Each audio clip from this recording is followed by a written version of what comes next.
Сәлем достар, сіздермен бірге әлем медицинасы. Адыраспан, жусан, жантақ пайдасын айтатын боламын. Осылардың қайсысын пайдалансаңыз да, дәрігердің кеңесін алыңыз. Адыраспанның пайдасы емдік қасиетке мол.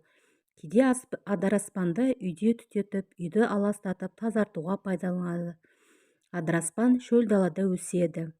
Емдік қасиеттеріне келсек, жөтелге, демікпеге, несіп бұзылуға, адыраспан тұқымын төртеуін ұнтақтап, ақ шекер немесе бал қосып қайнаған сумен ішеді.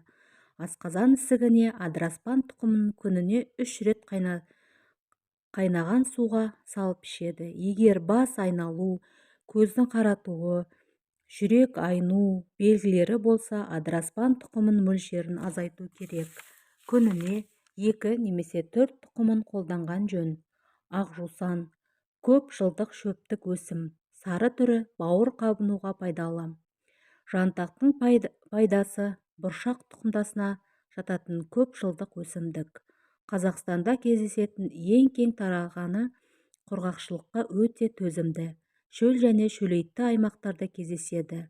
Тамыры 4 метрге дейін тереңдетілген. Ыстыққа өте төзімді. Ем болатын аурулары бауыр, асқазан, ангина, жараны емдеуге кеңіне пайдаланылады.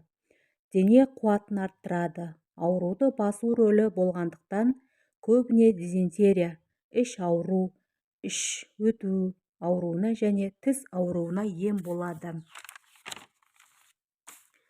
Сонымен қатар тер басатын, шөл қандыратын қасиеттері бар.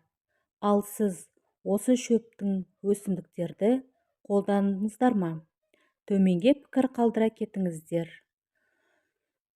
Сіздермен болған әлем медицинасы. Маған тіркеліп, лайк басып кетіңіздер. Алла разы болсын.